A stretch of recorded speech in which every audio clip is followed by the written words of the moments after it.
بعد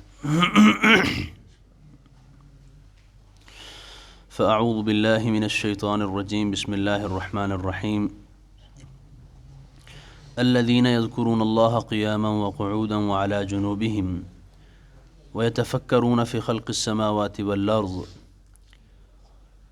ربنا ما خلقت هذا باطلا سبحانك فقنا عذاب النار ربنا إنك من تدخل النار فقد أخزيته وما للظالمين من انصار۔ وہ لوگ اللہ کو یاد کرتے ہیں قیام کی حالت میں، کھڑے ہوئے، بیٹھے ہوئے اور پہلوؤں کے بل، وَيَتَفَكَّرُونَ فِي خَلْقِ السَّمَاوَاتِ وَالْأَرْضِ، زمین و آسمان کی تخلیق میں غور و فکر کرتے ہیں۔ ربنا ما خلقت هذا باطلا، اے ہمارے رب کسی بھی چیز کو تو نے باطل پیدا نہیں کیا۔ سبحانک فقنا عذاب النار، پاک ہے تو اے اللہ، ہمیں آگ کے عذاب سے بچا لے۔ اے ہمارے رب انک من تدخل النار فقد اخزیتہ، اس کو تو نے آگ میں داخل کر دیا، تحقیق تو نے اس کو رسوا کر دیا۔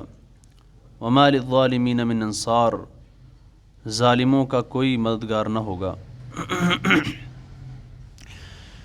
اس سے پچھلی آیت کریمہ ہم نے مختصراً اس کو بیان کیا تھا، واختلاف اللیل والنہار لآیات لأولی الالباب۔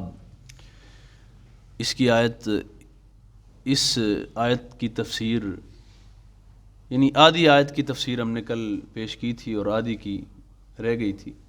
مختصراً اس کو بیان کرتا ہوں کہ واختلاف اللیل والنہار لآیات لأولی الالباب، دن اور رات کے آنے جانے میں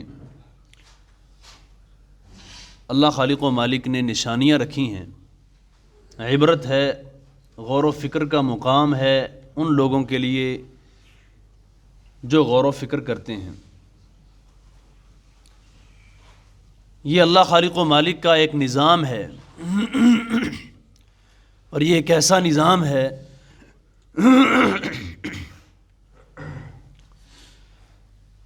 کہ جس میں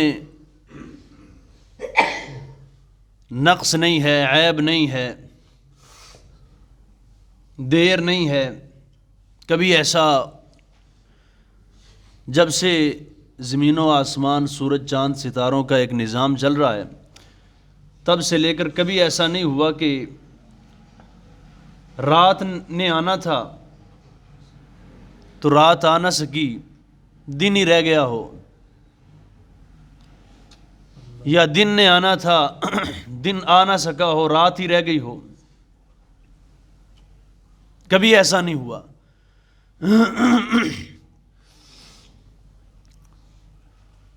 اور زمین و آسمان کی تخلیق میں، دن اور رات کے آنے جانے میں عبرتیں ہیں، نشانیاں ہیں۔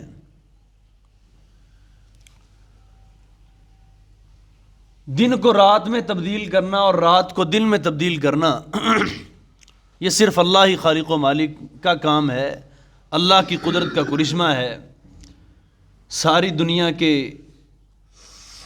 مدبر، مفکر، دانشور، عقل مند، دانا، سمجھدار سارے مل جائیں، رات کو دن میں تبدیل کرنا چاہیں تو نہیں کر سکتے، اور دن کو رات میں تبدیل کرنا چاہیں تو نہیں کر سکتے۔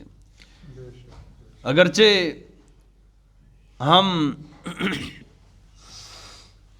ٹیکنیکل کے اعتبار سے اور ہر اعتبار سے جدت میں جا چکے ہیں، ہم یہ سمجھتے ہیں کہ ہمارا جو دور ہے وہ بڑا تیزی والا دور ہے، انٹرنیٹ کا دور ہے، جدت آ چکی ہے ہر چیز میں، باوجود اس کے جو اللہ کے کام ہیں، جو انسان کی قدرت، انسان کی طاقت اور انسان کے بس سے باہر ہیں، وہ انسان ابھی بھی ان پر قادر نہیں ہوا جن پہ اللہ کی ذات قادر ہے، اور ہو بھی نہیں سکتا۔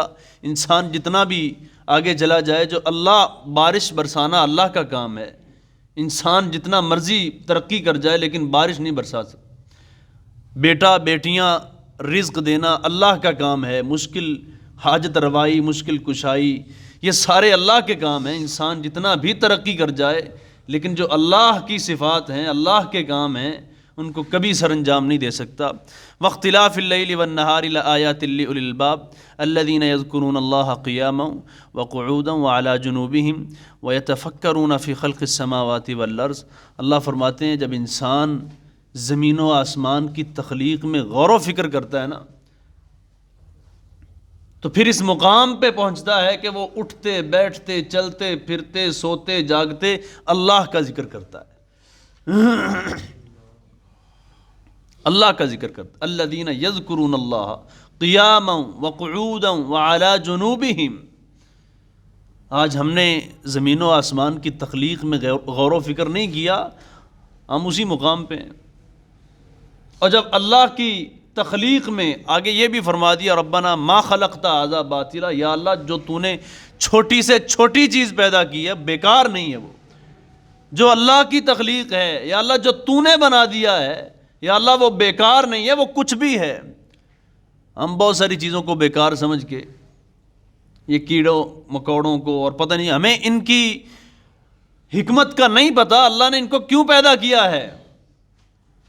ہماری کم علمی ہے، لیکن کم از کم اتنا تو آپ ضرور سمجھے نا کہ یا اللہ تو نے ان کو بیکار پیدا نہیں کیا، اتنا تو کہہ سکتے ہیں نا، اتنا تو ہمارا ایمان ہونا چاہیے نا۔ اللہ جو فرما رہے ہیں ربنا ما خلقت ھذا باطلا، کوئی بھی چیز آپ دیکھیں اس کے بارے میں یہ اپنے کامنٹس نہ دیں کہ یہ بیکار چیز ہے۔ بھائی اللہ کی وہ تخلیق ہے، اور اللہ کی کوئی تخلیق قرآن کہتا ہے بیکار نہیں ہے۔ ہمارا علم کم ہو سکتا ہے، ہم اس کے بارے میں جاہل ہو سکتے ہیں، ہمیں نہیں پتا، تو اس کا مطلب یہ نہیں ہے کہ ہمیں نہیں پتا تو وہ چیز بیکار ہے۔ ربنا ما خلقت ھذا باطلا۔ اب جس خالق و مالک نے یہ سارا نظام چلایا، زمین و آسمان کی تخلیق، یہ سورج چاند ستارے، ہر طرح کا ہواؤں کا نظام ہے، موسم کی تبدیلی کا نظام ہے، عبادت بھی اسی کی ہونی چاہیے۔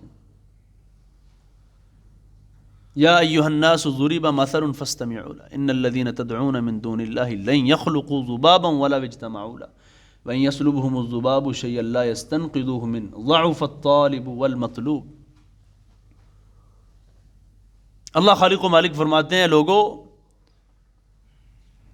جن کو تم اللہ کے علاوہ پکارتے ہو نا، اللہ کے علاوہ جن کی عبادت کرتے ہو اللہ کو چھوڑ کے، لن يخلقوا ذبابا ولو اجتمعوا له، اگر یہ دنیا کے سارے معبودان باطلہ جن کی تم پرستش کر رہے ہو، عبادت کر رہے ہو، یہ سارے جمع ہو جائیں نا، ایک مکھی نہیں بنا سکتے۔ یہ اللہ خالق و مالک فرما رہے ہیں۔ اور ہمارا ذہن کیا ہے؟ مکھی تو ایک بیکار چیز ہے،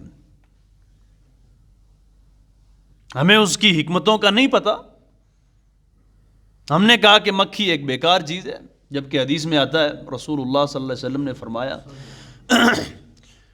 اب یہ حدیث کچھ لوگ سنیں گے تو کہیں گے کہ پتہ نہیں یہ کہاں سے آ گئی ہے، حالانکہ حدیث صحیح ہے بالکل۔ رسول اللہ صلی اللہ علیہ وسلم نے فرمایا کہ جب مکھی چائے میں، دودھ میں، کسی بھی پینے والی چیز میں گر جائے تو اس کو اچھی طرح ڈبو لیا کریں، پھر نکال کے وہ چیز پئیں۔ اب یہ حدیث ہے رسول اللہ صلی اللہ علیہ وسلم کی۔ آگے حکمت کیا بیان کی؟ حکمت یہ بیان کی، آپ علیہ السلام نے فرمایا جو مکھی ہے نا، اس کے ایک پر میں وبا ہے، بیماری ہے، اور ایک پر میں شفا ہے، تو یہ جو بیماری والا پر ہوتا ہے نا اس کو وہ ڈبوتی ہے، اور جو شفا والا پر ہوتا ہے اس کو وہ نہیں ڈبوتی۔ اس لیے آپ جب اس کو دیکھیں پکڑیں تو اس کے دونوں پر ڈبوئیں۔ ہم تو اس کو یعنی حقارت کی نظر سے دیکھتے ہیں نا، اس چیز کو جس میں مکھی گر جاتی ہے اس کو ویسے ہی گرا دیتے ہیں، اس کو پینا برداشت ہی نہیں کرتے، جبکہ رسول اللہ صلی اللہ علیہ وسلم کیا فرما رہے ہیں کہ اس کے ایک پر میں شفا ہے، یہ آپ کا فرمان ہے، اس کو ڈبو کے نکال کے پھر پئیں۔ تو اللہ خالق و مالک کیا فرما رہے ہیں؟ اگر یہ دنیا کے سارے معبودان باطلہ جمع ہو جائیں، اکٹھے ہو جائیں، ایک مکھی نہیں بنا سکتے۔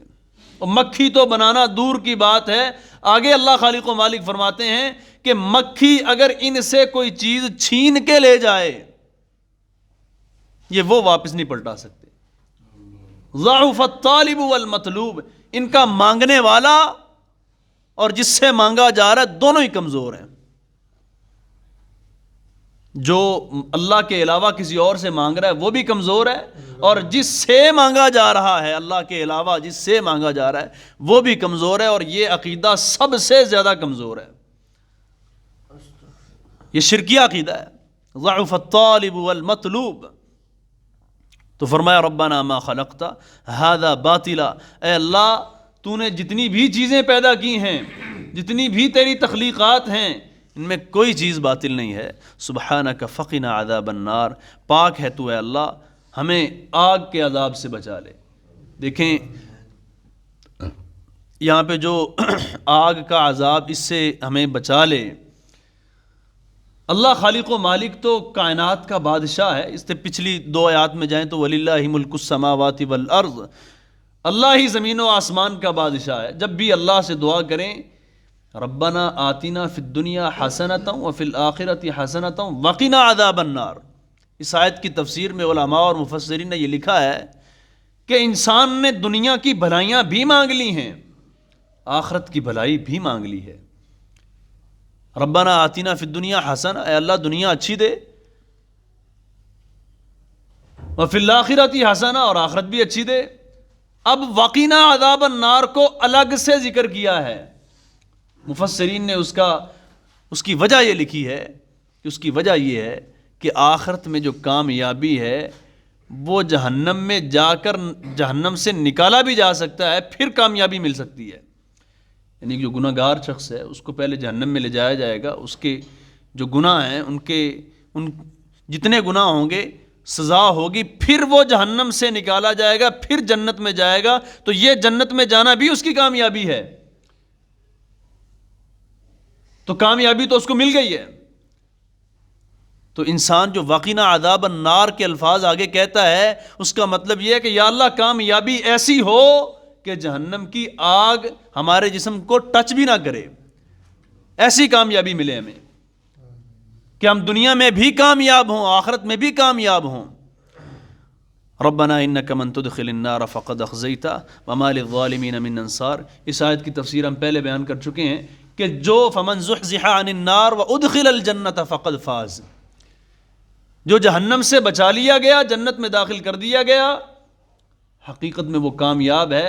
اور فرمایا اس آیت میں کہ جو شخص جہنم میں داخل ہو گیا فقد اخزیتہ، یا اللہ وہ تو رسوا ہو گیا، وہ تو ذلیل ہو گیا۔ اللہ سے دعا کیجیے اللہ تعالی ہمیں ایسی ذلت اور رسوائی سے بچائے، صحابہ اکرام رضوان اللہ علیہم اجمعین کے نقش قدم پہ چلنے کی توفیق عطا فرمائے۔ وما علیہ الا البلاغ۔